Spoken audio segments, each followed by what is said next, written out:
안녕하세요. 책한민국입니다. 오늘 소개할 책은 아무도 빌려주지 않는 인생책. 지은이는 가우루 고팔 다스입니다. 오늘날 인도에서 가장 영향력 있는 정신적 멘토이자 라이프 코치이며 수도승이다. 수도승이 되기 전에 내가 맛본 꿀은 위대한 성취의 꿀이었다. 나는 대학에서 성적이 언제나 1등이었다. 매 학기마다 최고의 성적을 받았다. 또한 나는 친구들과 결성한 밴드의 가수이고 기타 연주자였다. 졸업 후에는 휴렛 패커드에 취직해 훌륭한 직장을 품에 안았다. 사람들의 인기와 찬사를 받는 자부심의 꿀을 한껏 맛보았다. 그러다가 수도원에 들어왔을 때 놀라운 일이 일어났다. 처음 수도원에 들어왔을 때 나는 나와 나이가 비슷하거나 많은 30명 정도의 수도승들에 둘러싸여 있었다.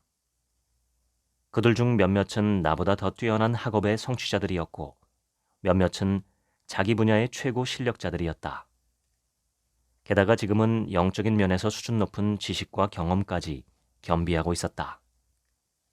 수도원에 들어서자마자 내가 맨 먼저 맛본 꿀은 겸손의 꿀이었다. 그것은 나 자신도 어찌할 수 없는 겸손이었다. 나는 겸손이 영적인 성장 그리고 개인적인 성장을 위해서 얼마나 중요한 특성인지 배웠다.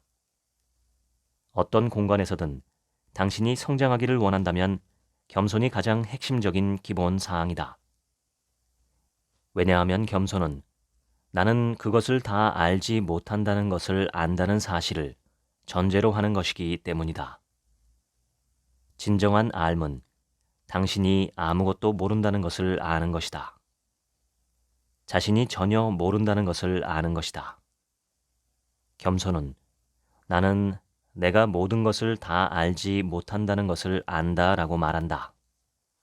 겸손은 나는 내가 어떤 것을 잘 한다는 것을 알지만 내가 세상의 모든 사람 중 최고는 아니다라고 인정한다. 수도원에 들어간 나는 깨달았다. 내 주위에 나보다 나은 사람들이 너무도 많다는 사실을. 그리고 그들이 나보다 낫다는 것을 받아들이는 것이 내 배움의 길을 열었다. 우리는 행복의 비밀이 무엇인지 언제나 궁금해한다. 결혼한 지 60년 된 여인이 있었다.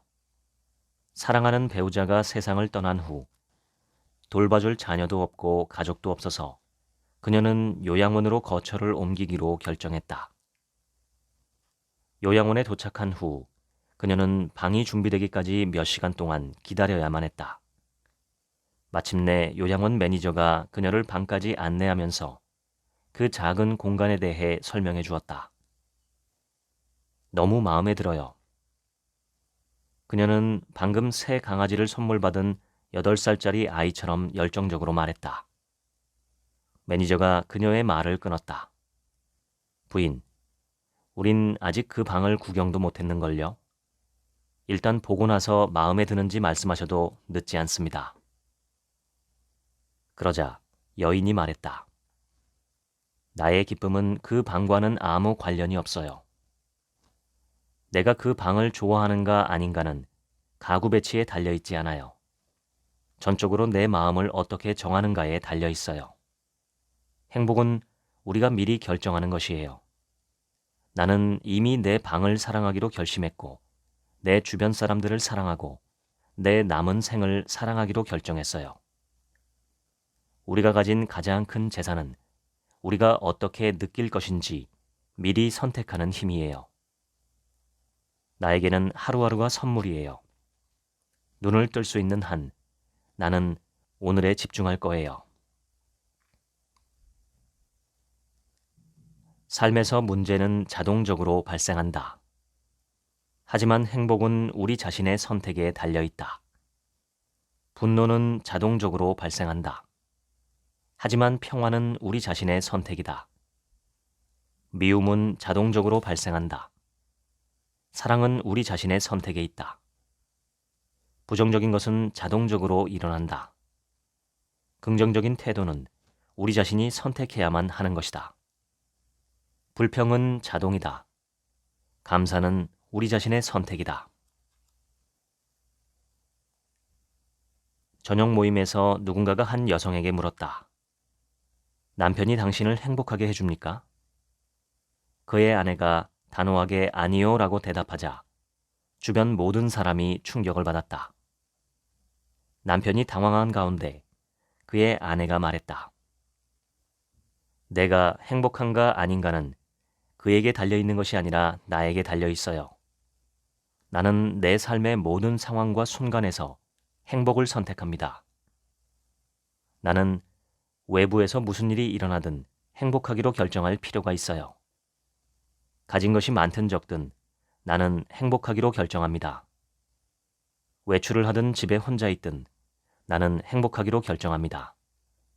부자이든 가난하든 간에 행복하기로 결정했습니다. 결혼을 했지만 독신일 때도 행복했어요.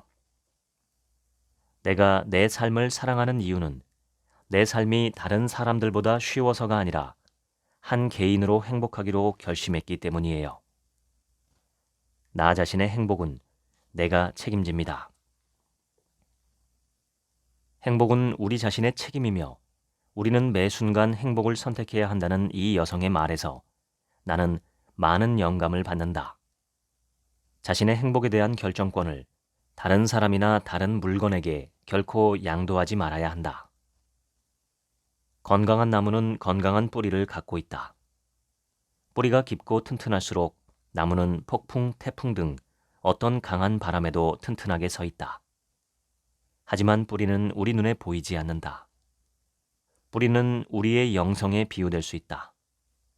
우리의 성취는 사람들에게 보인다. 우리의 재산은 사람들에게 보이고 우리의 추종자는, 우리의 카리스마는 사람들에게 보인다. 우리의 성공은 사람들에게 보인다. 하지만 사람들 눈에 보이지 않는 것이 우리의 뿌리, 즉 우리의 영적 성장이다.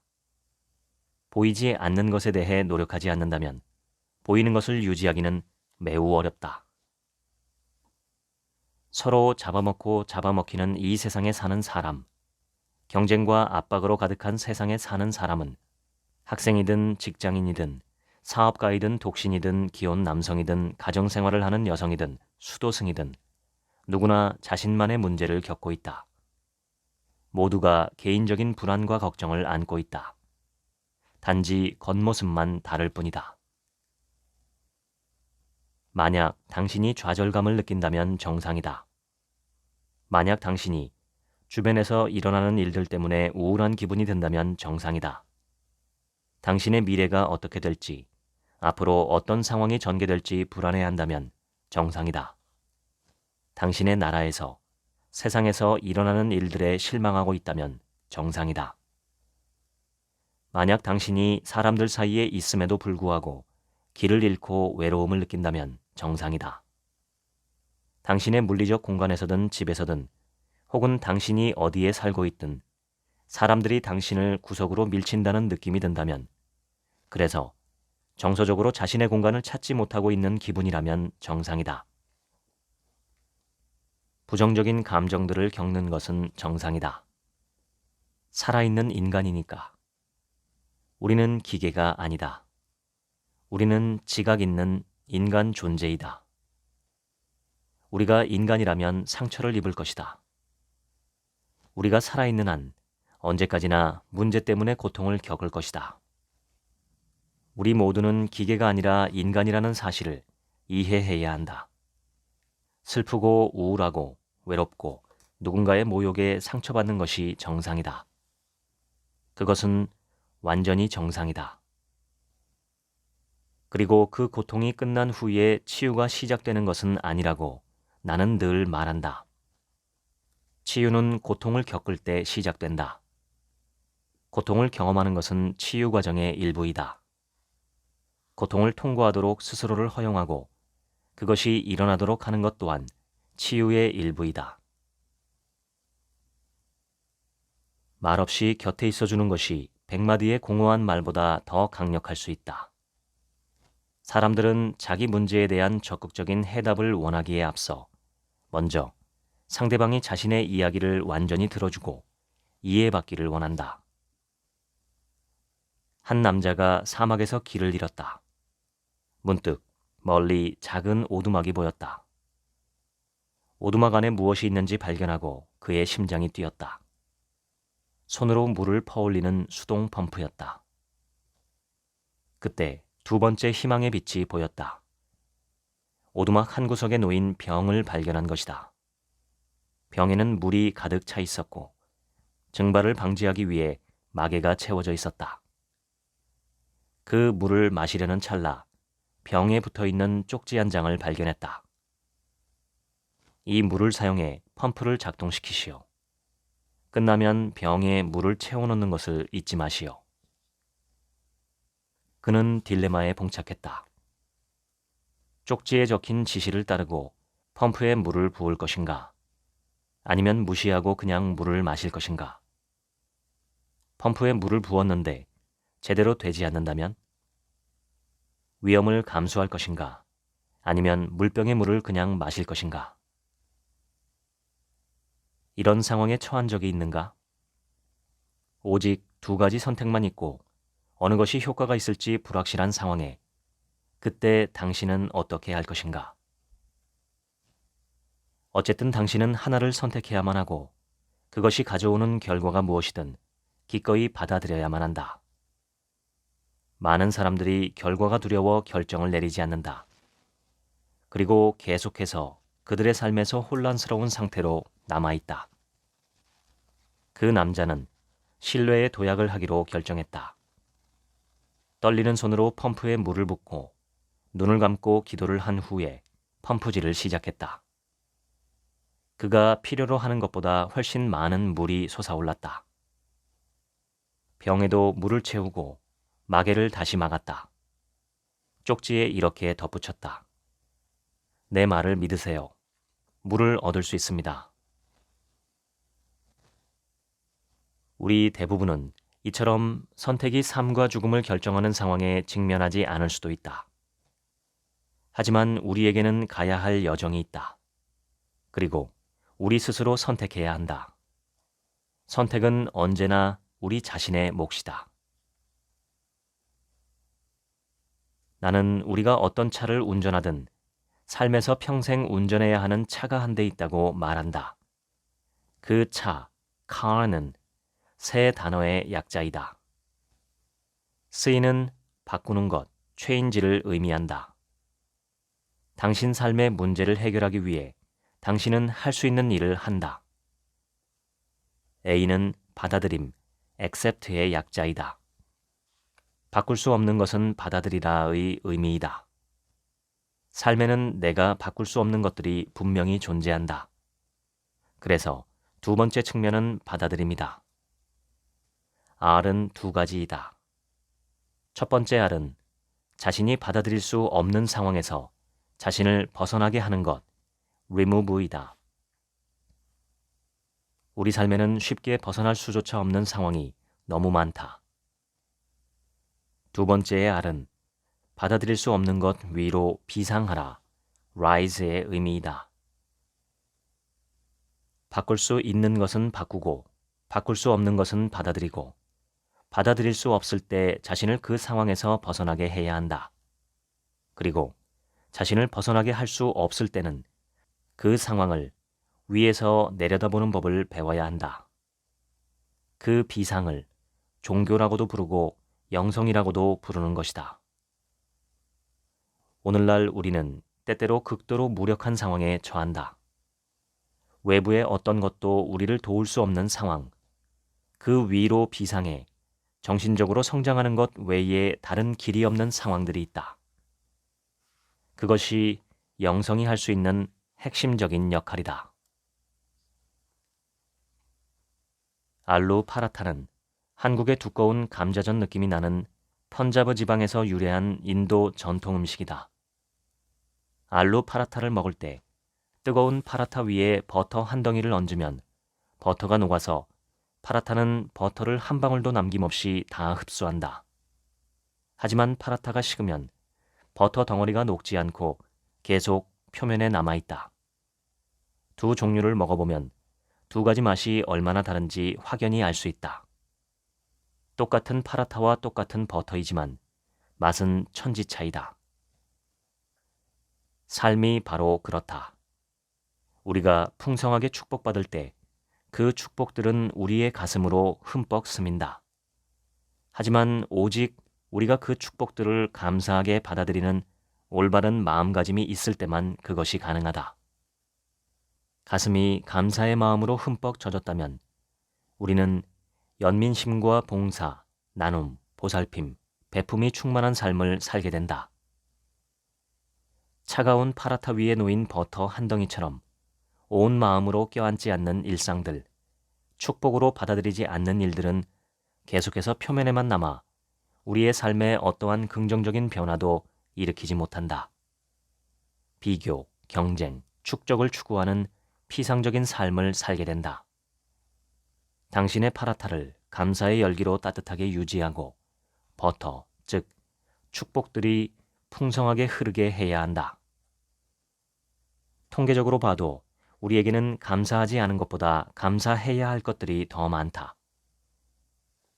행복한 사람이 감사하는 사람은 아니다. 감사하는 사람이 행복한 사람이다. 시간이 지날수록 우리가 더 바빠졌다. 우리는 열심히 일하고 부를 축적하는 것과 직접적으로 관련 없는 우리 삶의 부분들을 배제하는 경향이 있다. 현대 세계의 구조는 우리가 멈춤 버튼을 누르고 아름다움을 감상할 시간이 적다는 것이다. 100을 채우기 위해 하나를 쫓아 다니느라 99를 사용하는 것을 잊으면 무슨 의미가 있는가? 목적지를 기다리지 말고 여행하는 동안 행복을 발견하라. 행복을 뒤로 미루지 말라. 행복은 여행이다. 목적지가 아니다. 우리가 할 수 있는 일 한 가지는 날마다 감사 일기를 써보는 일이다. 감사는 인식과 기억과 보답이라는 세 가지 원칙의 바탕을 두고 있다. 삶에 감사하다고 느끼기 위해서는 먼저 어떤 선한 것이 우리에게 베풀어졌는지 인식해야만 한다. 다른 사람들이 우리를 위해 해준 것을 기억하는 일이다. 기억은 감사하는 마음을 발달시키는 가장 좋은 방법 중 하나이다. 한 남자가 새로 산 고급 승용차를 몰고 가고 있었다. 갑자기 커다란 돌멩이가 날아와 앞유리창에 세 개에 부딪혔다. 유리에 금이 가고 그의 심장에도 금이 갔다. 차에서 내려 누가 그랬는지 찾기 위해 주위를 두리번거렸다. 몇 걸음 뒤로 걷다가 그는 10살쯤 된 남자아이를 발견했다. 아이는 4살 정도 된 장애가 있는 아이를 일으켜 세우려 하고 있었다. 그 아이는 휠체어에서 떨어져 바닥에 쓰러져 있었다. 10살짜리 아이는 지금 자신의 동생을 다시 휠체어에 태우려고 안간힘을 쓰는 중이었다. 남자가 아이에게 다가가 물었다. 내 차에 돌을 던진 게 너였었니? 네, 제가 그랬어요. 아이가 말했다. 내 동생이 1시간 동안 여기에 쓰러져 있었어요. 나는 어려서 동생을 다시 휠체어에 끌어올릴 힘이 없어요. 도움을 받으려고 손을 흔들어 차들을 멈추려고 했지만 한 사람도 멈추지 않았어요. 나는 어떻게 해야 할지 몰랐어요. 어두워지기 전에 동생을 집으로 데리고 가야 하는데 방법이 없었어요. 내가 할 수 있는 유일한 방법은 지나가는 차를 멈춰 세우기 위해 돌을 던지는 것이었어요. 인생에서 의미 있는 것을 보기 위해 돌멩이가 날아와 당신을 멈춰 세워야 할 만큼 당신의 삶을 너무 빠른 속도로 운전하지 말라. 돌이 날아와 당신을 삶에서 멈추게 할 때를 기다리지 말아야 한다. 당신의 삶을 조금 느리게 만들고 무엇이 더 중요하고 무엇이 삶에서 더 의미 있는 것인지 가끔씩 돌아보아야 한다. 우리의 관계에서 서로를 배려하는 것은 성공적인 삶에 절대적으로 중요하다. 우리가 다른 사람들에게 어떻게 행동하는가가 우리 삶의 질을 결정한다. 당신이 타인에게 충분히 세심하게 반응하고 있는지 알기 위한 황금률은 당신이 대접받고 싶어 하는 것보다 상대를 더 잘 대해주라는 것이다.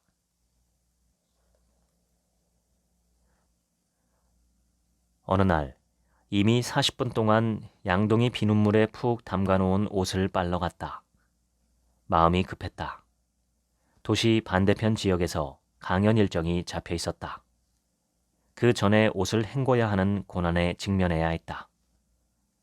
나는 재빨리 수도꼭지 밑으로 양동이를 걷어찼다. 뭘 하고 있었지? 내 뒤에서 범상치 않은 목소리가 물었다. 나보다 나이 많은 수도승 중 한 명이었다. 왜 양동이를 발로 찼지? 우리가 양동이나 우리의 소유물 같은 무생물들을 무례하고 무신경하게 대할 때 우리는 결국 인간도 똑같이 대하게 된다.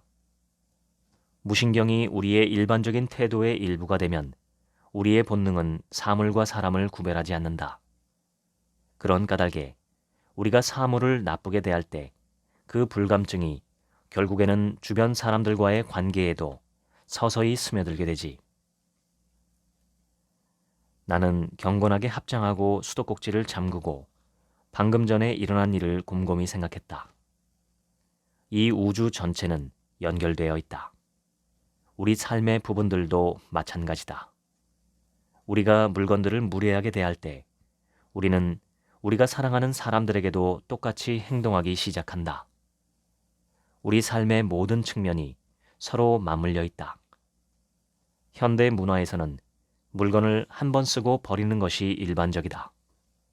2016년 앨런 맥가더 재단은 우리가 지금의 속도로 플라스틱을 계속 사용하면 2050년에는 바다의 물고기보다 플라스틱이 더 많게 될 것이라고 보고했다. 우리가 물건에 대해 그러한 사고방식을 갖게 되면 우리는 우리의 관계에도 일회성을 도입하게 될지도 모른다. 서양의 사고 체계에서 돼지와 겐지스강은 무생물이고 소는 단지 동물일 뿐이다. 그러나 동양의 신비로운 문화에서는 그들을 우리 자신의 어머니인 것처럼 대하도록 배운다. 사물에 대해 그 정도의 존중심을 갖고 있으면 영적 수행을 하는 사람들이 왜 대인관계에서 강한 유대감을 갖는지 쉽게 이해할 수 있다. 우리는 만들어진 목적에 따라 물건을 사용해야 하지만 최대한 존엄성과 가치 그리고 존경심을 가지고 그것들을 다루어야 한다. 야생개 10마리를 가진 왕이 있었다. 그는 실수를 저지른 신하들을 처벌하기 위해 그 개들을 이용하곤 했다. 한 번은 그의 대신 중 한 명이 실수를 했다. 왕은 화가 나서 그 대신을 개들의 우리에 던져 넣으라는 명령을 통과시켰다. 자신의 목숨을 구하기 위해 대신은 간청했다. 개들이 저를 갈기갈기 찢기 전에 열흘만 유예를 허락해 주시길 부탁드립니다. 왕은 대신의 간청을 수락했다. 대신은 개들을 돌보는 경비원에게로 가서 앞으로 열흘 동안 자신이 개들을 돌봐줄 수 있게 해달라고 요청했다. 아직 왕의 명령을 전해 듣지 못한 경비원은 왜 대신이 그런 일을 하려고 하는지 약간 놀랐다. 하지만 뜻하지 않은 휴가를 누릴 수 있게 된 것을 기뻐하며 경비원은 동의했다. 이후 열흘 동안 대신은 개들에게 사랑과 애정을 담아 먹이를 주고 목욕시키고 우리를 청소해 매우 안락하게 해주었다. 열흘이 지나자 왕은 이제 대신을 개들에게 던져주라고 명령했다. 명령이 집행되었을 때 왕과 모든 사람의 놀라움 속에 개들은 대신의 발을 핥기 시작했다. 대신이 왕에게 말했다. 폐하, 저는 열흘 동안만 개들을 섬겼는데 그렇게 짧은 봉사 기간에도 개들은 제가 자신들을 위해 한 일을 잊지 않았습니다. 하지만 저는 10년 동안 당신을 섬겼는데 당신은 제가 저지른 한 가지 실수 때문에 제가 당신을 위해 한 모든 것을 아주 편리하고 쉽게 잊었습니다. 왕은 스스로를 부끄럽게 여겼고 대신을 다시 복직시켰다. 실수나 문제 상황이 닥치는 순간 우리는 다른 사람들이 우리에게 해준 모든 선한 일들을 매우 빨리 잊어버린다. 작은 실수나 상황, 사소한 사건으로 다른 사람들이 우리에게 해준 좋은 점을 지워버리지 말아야 한다. 좋은 면을 기억해야 한다. 한 남자가 슈퍼마켓에서 식료품을 구하고 있었다. 고개를 들어 바라본 그는 충격에 빠졌다. 개가 쇼핑카트를 밀며 갖가지 물건을 담고 있는 것이었다. 개는 계산대로 가서 지폐 몇 장을 꺼내 지불했다. 남자는 아파트 15층에 있는 집까지 개를 따라갔다. 개는 엘리베이터에서 정확한 층을 누르고 파란색 문에 이르러 쇼핑한 물건들을 떨어뜨렸다. 낑낑거리는 소리를 내며 문을 긁기 시작했다. 얼마 후 주인은 문을 열고 개에게 소리치기 시작했다. 이 멍청하고 감사할 줄도 모르는 아무짝에도 쓸모없는 짐승 같으니라고. 그러고는 둘 다 안으로 들어갔다. 호기심이 발동한 남자는 주인이 왜 천재 개에게 소리를 질렀는지 궁금해서 문을 두드렸다. 누구시오? 주인이 거칠게 물었다. 선생님, 저는 당신의 개가 당신을 위해 슈퍼마켓에서 모든 필요한 물건을 사고 계산원에게서 정확한 거스름돈을 받아내는 데 성공하고 이 아파트까지 걸어와 엘리베이터에서 정확한 번호를 누르는 걸 보았습니다. 도저히 믿을 수 없는 천재견입니다. 그런데 왜 개에게 욕을 하고 소리를 질렀나요? 그 이유를 알고 싶습니다. 개 주인이 말했다. 그런 재능은 나의 개에겐 지극히 평범한 일이요. 하지만 이 개가 집 열쇠를 잃어버린 게 이번이 두 번째요. 한심하지 않소? 이것이 우리 삶의 이야기가 아닌가? 우리의 가족과 친구들은 너무도 많은 좋은 일들을 하고 있지만 우리는 그것들을 무시하고 오로지 그들의 부정적인 면에만 초점을 맞춘다. 누군가를 질책하고 싶은 유혹이 생길 때마다 나는 앉아서 그들이 가진 모든 좋은 자질들의 목록을 작성하도록 나 자신을 설득한다. 이것이 반드시 내 결정을 바꾸지는 않을지 모르지만 상황을 더 넓은 관점으로 보고 화를 다스리는데 도움이 된다. 오크라는 아열대 채소로 여자 손가락 모양과 비슷하다 하여 영어권에서는 레이디 핑거라고도 부른다.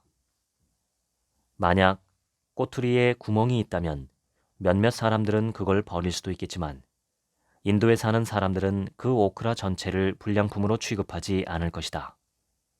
그들은 상한 부분을 제거하고 완벽한 상태의 나머지 부분을 맛있는 요리에 사용할 것이다. 단지 꼬투리에 구멍이 뚫려 있다고 해서 그 오크라를 완전히 거부하지 않는다면, 그리고 오크라 한 개는 불과 1루피도 안 되는 값인데 우리는 과연 값을 매길 수조차 없는 사람들과 우리의 관계를 거부해야만 할까? 단지 그들이 가지고 있을지도 모르는 몇 가지 결점들 때문에? 인간은 오크라와 비슷하거나 더 나은 대접을 받을 자격이 없는가? 어떤 인간도 완벽하지 않으며 분명히 약간의 결함과 한계를 갖고 있을 것이다. 우리의 관계에서 오크라 원칙을 따를 필요가 있다. 사람들이 가진 결점으로 그들을 낙인 찍고 거부하지 말아야 한다. 올바른 의도를 갖고 있을지라도 부적절하게 조언하는 것은 얻는 것보다 잃는 것이 더 많을 수 있다. 그렇기에 우리는 올바르게 조언하는 법을 배워야 하며 이 능력을 키우기 위해서는 연습과 자기 성찰이 필요하다. 누군가에게 교정적 피드백을 해줄 필요성을 느낄 때마다 다음의 4가지 질문을 생각하라. 첫째, 나는 교정적 피드백을 해줄 적임자인가? 당신이 그 사람을 바로잡아주는 것이 적절한가? 모든 여자는 세상에서 가장 좋은 아이는 자신의 아이라고 생각하고 모든 남자는 세상에서 가장 좋은 아내는 이웃의 아내라고 생각한다는 우스갯소리가 있다. 그러므로 우리는 생각해 봐야 한다. 나는 그 사람의 친구인가? 지인인가? 어떤 식으로든 교정적 피드백을 해줄 권한이 있는가? 이 질문들 중 어느 하나라도 대답이 예인 경우 다음 질문으로 나아갈 수 있다. 둘째, 나에게 교정적 피드백을 해줄 올바른 동기가 있는가? 삶에서 두 가지를 통제할 수 있다. 자신의 욕망과 자신의 내적 동기가 그것이다. 우리의 욕망은 우리가 원하는 것을 지배하고 우리의 내적 동기는 우리가 그것을 욕망하는 이유를 말해준다. 많은 경우 우리는 해묵은 과거를 청산하고 싶어서 상대방을 바로잡아 주려고 할 수도 있다. 아니면 원한을 품고 단지 복수하기 위해 바로잡을 기회를 이용할 수도 있다. 그러나 이것이 내적 동기가 되어서는 안 된다. 친구로서 그들을 돕는 것이어야 한다. 양심에 비춰 우리의 동기가 적절해야 한다. 사랑의 마음에서 나온 피드백은 듣기 싫을 수 있지만 제대로 하면 가장 달콤하고 올바른 효과를 가져온다. 셋째, 나는 교정적 피드백의 올바른 방법을 알고 있는가? 사람들은 대개 회복력이 있다. 그들은 자신이 틀리다는 것을 받아들일 수 있지만 오직 사랑으로 지적할 때만 그렇다. 직설적으로 모욕하는 것은 양쪽 모두를 감정적으로 소모시키고 교정적 피드백을 받는 사람은 얼마 후에 신경을 꺼버린다. 흔한 말로 하면 무엇을 말하는가가 아니라 어떻게 말하는가가 중요하다. 우리의 목소리 톤, 몸짓, 표정은 우리가 사용하는 단어들보다 더 많은 것을 설명한다. 넷째, 지금이 적절한 때인가? 성급한 사람은 좋은 피드백을 주지 못한다. 더 좋은 시간을 선택하지 않기 때문이다. 누군가에게 교정적 피드백을 해주기 전에 자신에게 이 네 가지 질문을 하는 것은 삶을 바꿀 수 있다. 기분 나쁘게 교정적 피드백을 주는 것은 일종의 중독이다. 담배가 우리를 죽일 수 있다는 것을 알지만 그럼에도 불구하고 담배를 피우는 것처럼 우리가 다른 사람들과 상호작용하는 방식도 중독이 된다. 오랫동안 지속되고 지속 가능한 관계를 유지하는 매우 중요한 비밀은 용서이다. 용서를 구하고 용서하는 것. 당신이 틀렸을 때 미안하다고 말하면 당신은 정직하다. 확신이 서지 않을 때 미안하다고 말하면 당신은 현명하다. 당신이 옳을 때 미안하다고 말하면 그것은 당신이 옳은 것보다 관계를 더 소중하게 여긴다는 것을 의미한다. 시험이든 관계든 어떤 일에 실패했을 때 자신이 실패자라고 생각할 수도 있다. 그러나 인생에서 한 번 또는 한 번 이상 실패했다고 해서 정말 나라는 인간의 전체가 실패한 것일까? 마찬가지로 누군가가 우리를 실망시켰다고 해서 우리가 그 사람을 실패자처럼 대해야 할까? 그 실수를 그 사람과 독립된 사건으로 보면 안 되는 것일까? 인간 모두가 타인의 눈에는 감춰진 도전을 겪고 있고 우리는 그것을 볼 수 있는 공감의 렌즈가 필요하다. 이것은 우리가 신체적, 정신적 학대를 참아야 한다거나 누군가가 잘못되었을 때 그것을 바로잡을 필요가 없다는 의미는 아니다.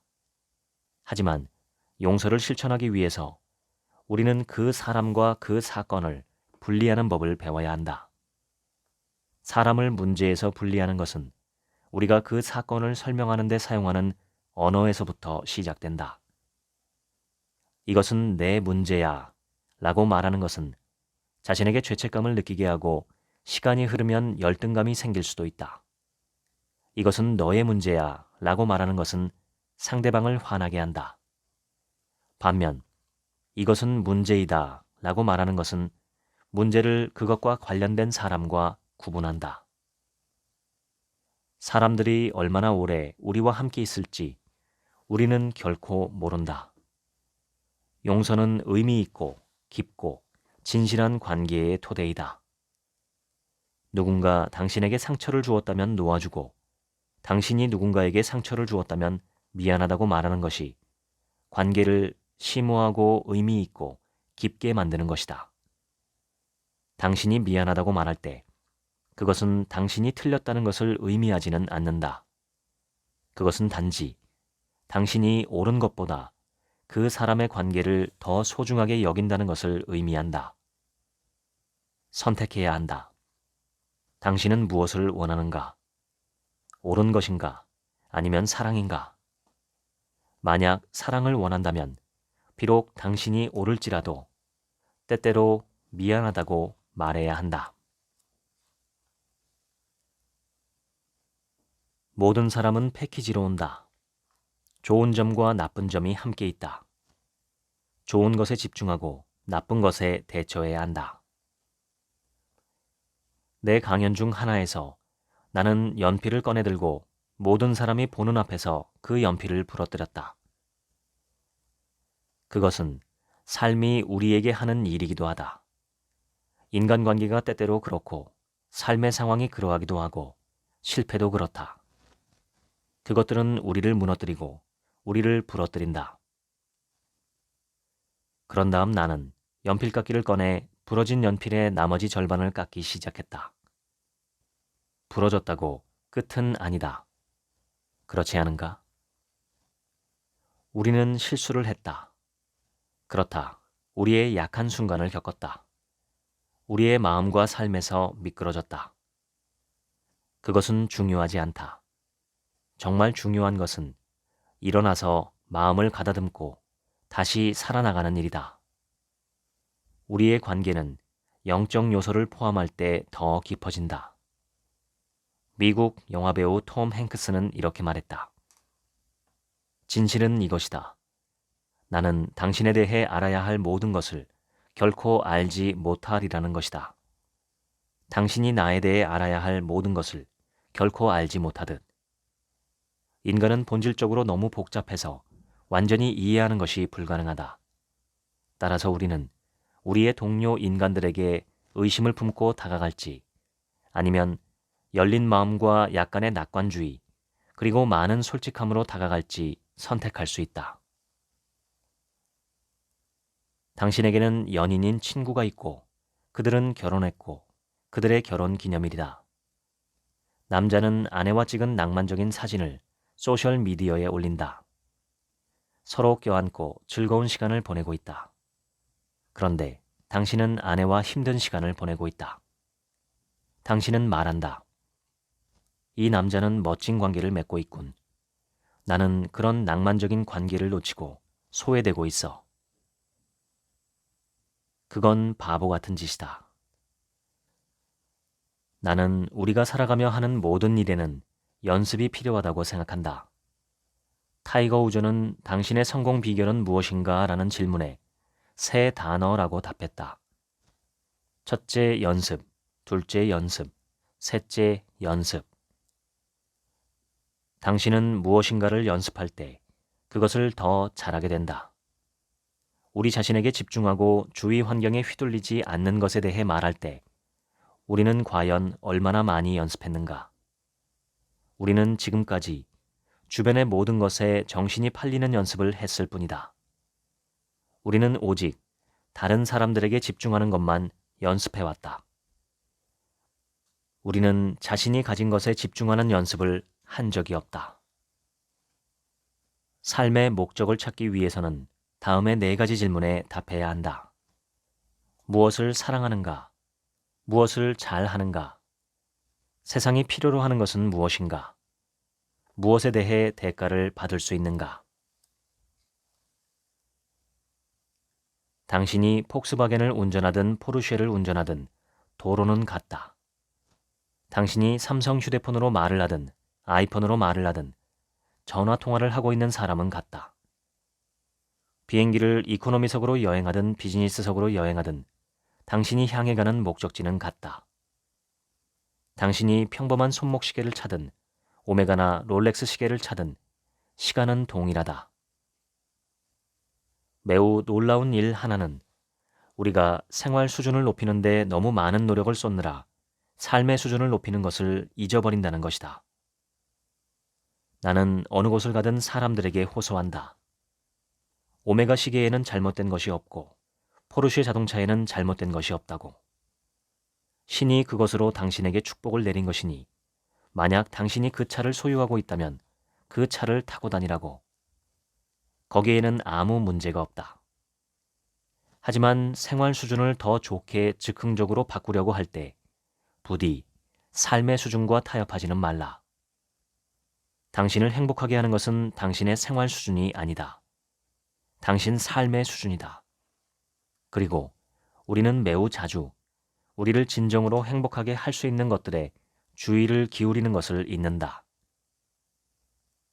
비즈니스 클래스 또는 1등석 여행, 그것에는 아무 문제가 없다. 하지만 그렇게 함으로써 당신 삶의 수준을 향상시키는 원칙들에 대해 타협하지는 말라. 당신이 가진 것이 돈뿐이라면 당신은 세상에서 가장 가난한 사람이다. 왜냐하면 삶에는 돈보다 더 많은 것이 있고 돈으로 살 수 있는 것보다 더 많은 길이 있기 때문이다. 만약 당신이 얼마나 부자인지 알고 싶다면 눈물을 흘려보라. 그 눈물을 닦아주기 위해 얼마나 많은 손이 오는지 보라. 우리의 행복과 삶의 질을 높이는 것은 물질에 있는 것이 아니라 사람에게 있다. 관계에 있다. 얼마나 큰 역설인가. 우리는 단지 생활 수준을 더 높이고 더 좋게 하는 일을 열심히 쫓느라 가장 큰 만족감을 가져다 주는 것은 간단하게 무시한다. 잘못된 것은 그저 사치스러운 삶만 사는 것이다. 결혼식에 1,000만 루피를 쓸 수도 있지만 어려움에 처한 사람들을 돕기 위해 그에 상응하는 금액을 기부하고 있는가? 우리의 생활 수준은 우리의 마음에 어느 정도 일시적인 행복을 주지만 깊은 만족을 주지는 못한다. 오직 베푸는 것만이 그렇게 한다. 우리는 생활 수준을 높일 뿐만 아니라 베푸는 수준도 높여야 한다. 우리가 옳은 것에 따라 살 때 우리는 무언가를 잃을 수 있지만 신뢰를 얻을 수 있다. 옳은 것에 따라 살 때 무언가를 잃을 수도 있지만 잠을 잘 잔다. 옳은 것에 따라 살 때 무언가를 잃을 수도 있지만 깊은 만족감을 얻을 수 있다. 무언가를 잃을 수도 있지만 큰 평판을 얻을 수 있다. 무언가를 잃을 수도 있지만 다른 사람들이 옳은 것에 따라 살도록 영감을 줄 수 있다.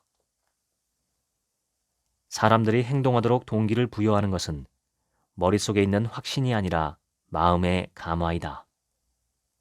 사람들은 우리가 하는 말보다 우리가 하는 일에 더 감동받기 때문이다. 우리의 성격은 감동을 줄 수 있지만 진정한 사람은 영감을 줄 수 있다. 우리가 가진 카리스마는 감동을 줄 수 있지만 우리의 인격은 다른 사람들에게 영감을 줄 수 있다. 우리가 소유한 귀중품은 세상에 깊은 인상을 줄 수 있지만 우리가 지키고 실천하는 가치는 다른 사람들의 삶에 영감을 줄 수 있다. 영향을 주기 위해서는 영혼의 본질에 해당하는 신성한 가치, 윤리 원칙에 따라 생활해야 한다. 토머스 에디슨이 어린 소년이었을 때 한 번은 학교에서 집으로 돌아와 어머니에게 편지를 건네며 말했다. 담임 선생님이 이 편지를 오직 엄마만 읽으라고 하면서 주셨어요. 어머니는 그 작은 종이를 펼쳤고 편지를 읽어주며 눈물을 흘렸다. 토미야, 담임 선생님께서 이렇게 적어 보내셨어. 토머스는 정말 똑똑한 아이이고 천재입니다. 학교는 토머스에게 너무 작으며 그를 훈련시킬 만큼 충분히 좋은 교사가 없습니다. 그러니 토머스는 더 이상 학교에 오지 말고 집에서 어머니가 가르치는 것이 더 좋습니다. 세월이 흘러 어머니가 돌아가셨을 때 세기의 가장 위대한 발명가가 된 토머스 에디슨은 어머니의 집에서 유품을 정리하다가 작은 서랍에서 접힌 종이 조각을 발견했다. 담임 교사가 적어보낸 편지였다. 종이에 적힌 내용은 이러했다. 부인, 당신의 아들 토머스는 지진아예요. 정신적으로 문제가 커서 이 학교에는 어울리지 않아요. 수업 진도를 따라갈 수 있을 거라고 우리는 전혀 생각하지 않습니다. 그래서 오늘 그를 퇴학시키고 더 이상 학교에 나오지 못하게 하기로 결정했습니다. 토머스 에디슨은 그 편지 아래에 글 한 줄을 덧붙였다. 토머스는 정말로 지진하였고 정신병을 앓는 아이였지만 그의 영웅인 그의 어머니가 그를 세상에서 가장 뛰어난 발명가로 재탄생시켰다. 우리가 실망하고 우울하고 화가 나는 이유와 시간은 충분하다. 그것들을 찾으러 갈 필요가 없다. 인간은 완벽함과는 거리가 멀다.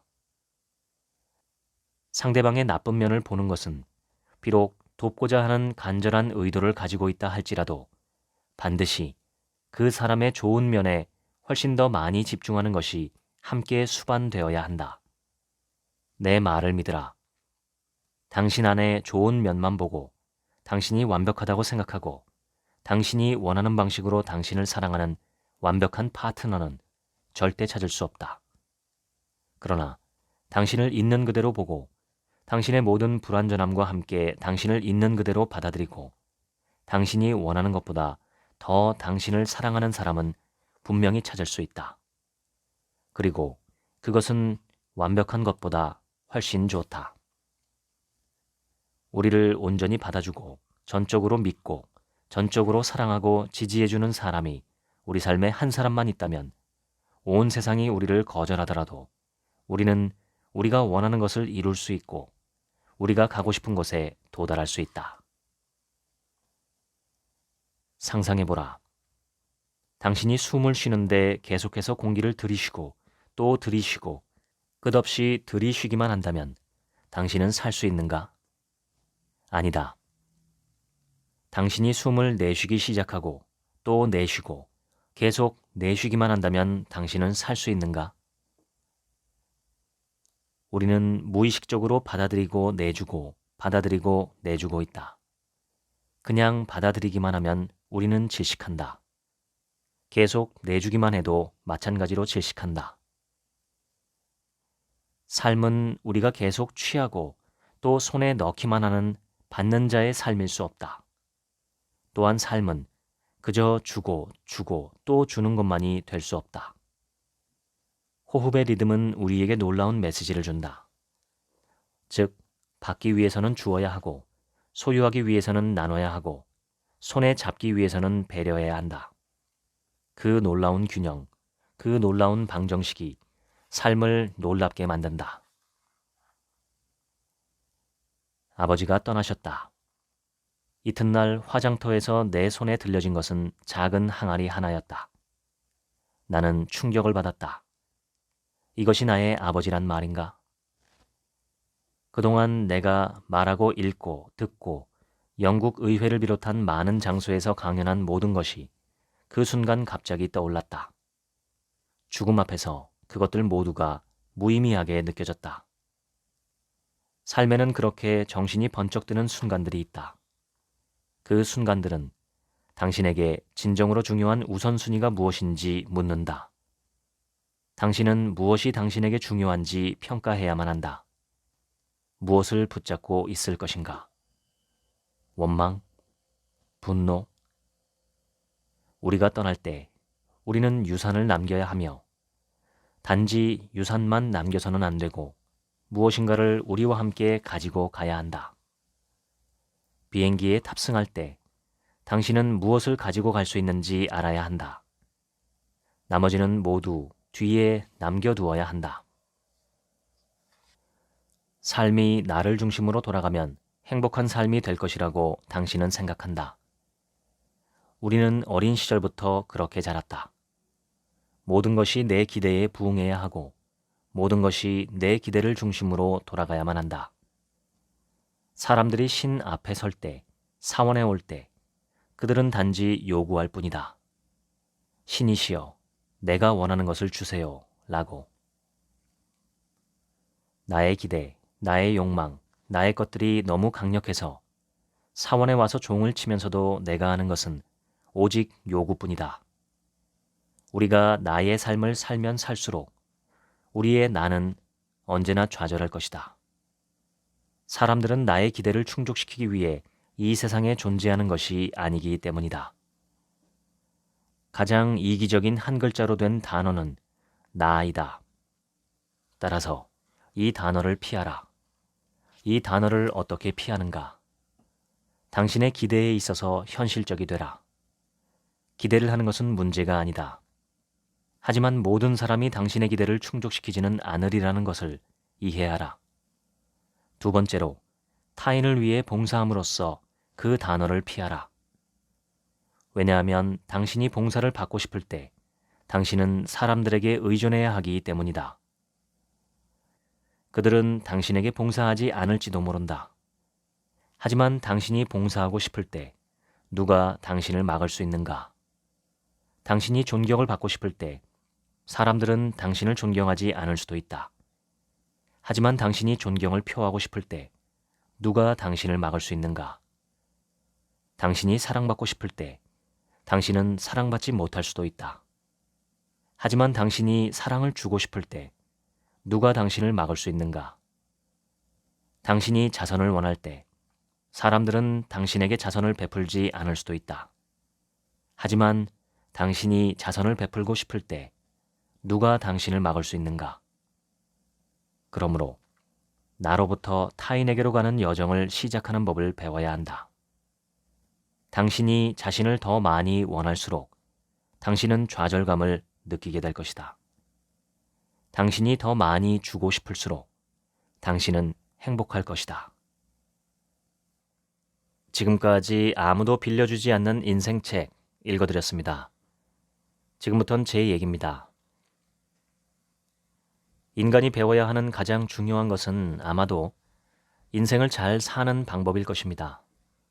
그런데 이것을 배울 수 있는 곳은 지금 세상엔 거의 없습니다. 가정과 학교, 학원을 비롯해서 거의 모든 곳에서 노동자로서의 자신의 몸값을 높일 수 있는 기술과 기능적 지식을 가르칠 뿐입니다. 어떤 삶을 어떻게 살아야 가치 있는 인생인지, 어떻게 해야 행복한 삶을 누릴 수 있는지에 대해서는 배울 수 있는 곳이 별로 없습니다. 학교에서 배우는 지식은 훌륭한 노동자가 되기 위한 배움에 가깝습니다. 저는 미래엔 교육이 완전히 달라질 것이라고 생각합니다. 200년 전 시작된 근대 교육부터 지금의 현대 교육까지의 커리큘럼이 노동자를 만들어내는 기능적, 기술적 가르침에 초점이 맞춰져 있다면 미래의 교육은 훨씬 더 진보한 교육일 것입니다. 인간답다는 것이 무엇이고 어떻게 해야 더 인간다워질 수 있는지, 그리고 인간다움을 확장하고 개발해서 더 탁월한 문명을 만드는 방법은 무엇인지 등에 대한 교육이 이루어질 것이라고 생각합니다. 지금도 세계 일부 국가에서는 노예제가 남아 있습니다. 그러나 현대 교육을 받은 정상적인 인간이라면 노예제를 찬성하거나 옹호하는 이는 거의 없습니다. 마찬가지로 미래에는 전쟁이 금지되고 전쟁이나 사륙 자체가 너무 어리석은 일로 치부될 것입니다. 어린이들은 자기 뜻대로 되지 않으면 쉽게 싸웁니다.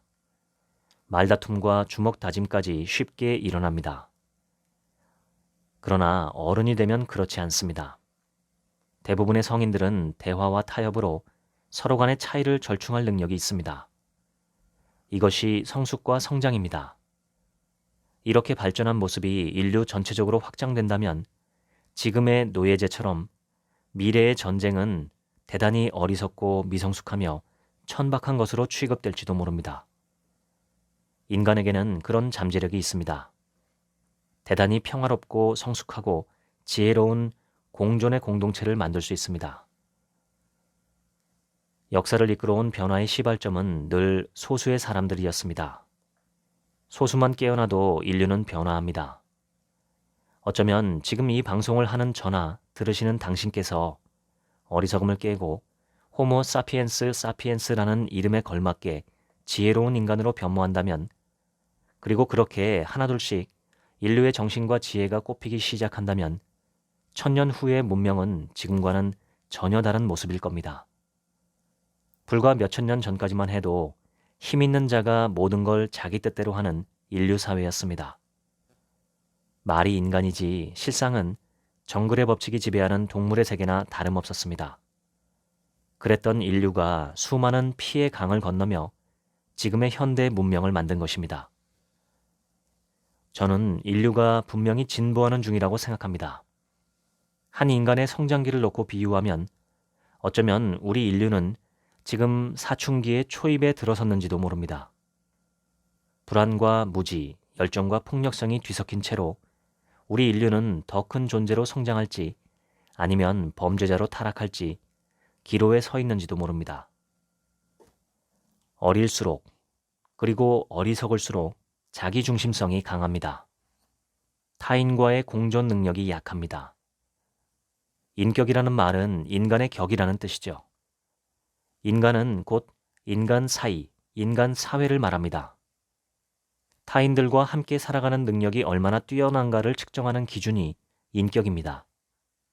그래서 고매한 인격의 소유자는 존경받으며 살아가고 좋지 못한 인격의 소유자는 비난을 받거나 심지어 법적인 처벌을 받습니다. 인격이란 한마디로 타인과 더불어 살 수 있는 능력입니다. 나 자신의 인격을 가다듬는 행위는 곧 인류를 한 발씩 성장시키는 작은 밑거름이기도 합니다. 내가 어리석고 해롭고 좋지 않은 생각과 태도를 버리고 보다 현명하고 지혜로운 인간이 되기를 선택할 때 그것은 나를 구하는 동시에 세상을 구하는 길이기도 합니다. 이 책에 행복은 나의 선택이라는 내용이 있습니다. 행복이나 기쁨은 외부에서 주어지는 것이라고 착각하기 쉬운데 그렇지 않다는 것이죠. 행복하기로 결심하고 감사하기로 결심하고 기뻐하기로 결심하는 사람을 가로막을 수 있는 방법은 없습니다. 그걸 막으려 드는 사람도 없죠. 더 나은 인격을 가진 사람이 되려고 결심하고 마음먹고 행동하는 사람을 막을 수도 없습니다. 그저 내가 결단하면 됩니다. 행복하고 지혜롭고 평화롭게 타인과 더불어 살아가겠다고 선언하고 그 방법을 찾아 그대로 살면 됩니다. 그러면 누가 좋을까요? 바로 자기 자신에게 가장 큰 혜택이 돌아옵니다. 그 시작으로 제가 추천하는 것은 자기 관찰입니다. 나한테 어떤 감정과 생각, 기분과 느낌이 일어날 때 그것을 느끼고 있는 나 자신을 관찰하는 것입니다. 더 나아가서 이것이 어떤 관념이나 어떤 의식으로 인해 발생한 것인지 더 깊게 들어가서 관찰하고 자신의 어리석음이나 상처를 있는 그대로 보는 것입니다. 무엇이든 보면 변합니다. 더 나은 내가 될 수 있습니다. 위인은 되지 못해도 더 행복한 사람은 얼마든지 될 수 있습니다. 보이지 않는 뿌리가 나무를 지탱하는 것처럼 우리의 마음과 정신이 우리를 형성합니다. 포장지보다는 속에 무엇이 들었느냐가 중요합니다. 늦기 전에 우리 각자의 내면으로 탐험을 떠나보시기를 권유합니다. 지금까지 책 한 민국의 하루치 생각이었습니다. 감사합니다.